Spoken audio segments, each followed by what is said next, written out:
Today's question: which country won bid to host centenary Commonwealth Games in 2030 అంటున్నారు. అయితే మనకి first time Commonwealth games అనే వాటిని ఏ సంవత్సరంలో కండక్ట్ చేశారంటే 1930లో కండక్ట్ చేశారండి. అయితే 2030కి సంబంధించిన ఇండియా బిడ్ చేయడం అయితే జరిగింది. 2030లో వచ్చేసి ఇండియా మనకి కామన్‌వెల్త్ గేమ్స్ అనే వాటిని హోస్ట్ చేయడం అయితే జరుగుతుంది. ఇక్కడ మన క్వెషన్ కూడా 2030 అంటున్నారు. ఏ ఒలింపిక్స్ అంట? సెంటనరీ అంటున్నారు. అంటే దశాబ్దానికి సంబంధించిన కామన్‌వెల్త్ గేమ్స్‌ని ఇండియానే హోస్ట్ చేయడం అయితే జరుగుతుంది. ఇండియాలో ఎక్కడ హోస్ట్ చేస్తున్నారు అంటే గుజరాత్ గాంధీనగర్‌లో వచ్చేసి హోస్ట్ చేయడం అయితే జరుగుతుంది. కెనడా అంటే మనకు వచ్చేసి ఫస్ట్ కామన్‌వెల్త్ గేమ్స్ 1930లో కండక్ట్ చేశారు. ఎక్కడ అంటే కెనడా అని చెప్పుకోవచ్చండి. ఇది ఎవ్రీ 4 ఇయర్స్‌కి ఒకసారి మనకు వచ్చేసి కామన్‌వెల్త్ గేమ్స్ అనేది కండక్ట్ చేయడం అయితే జరుగుతుంది. Second largest sports event after Olympics అని చెప్పుకోవచ్చు. అంటే మల్టీ స్పోర్ట్స్‌లో చెప్పుకోవాలంటే రెండవ అతి పెద్దదండి. ఫస్ట్ వచ్చేసి ఒలింపిక్స్ అయితే సెకండ్ వచ్చేసి కామన్‌వెల్త్ గేమ్స్ అని చెప్పుకోవచ్చు.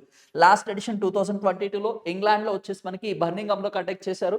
అలాగని స్కాట్లాండ్‌లో వచ్చేసి మనకి 2026లో కండక్ట్ చేయడం అయితే జరుగుతుంది. 2030 అంటే ఇండియాలో వచ్చేసి కండక్ట్ చేస్తున్నారు. Thank you.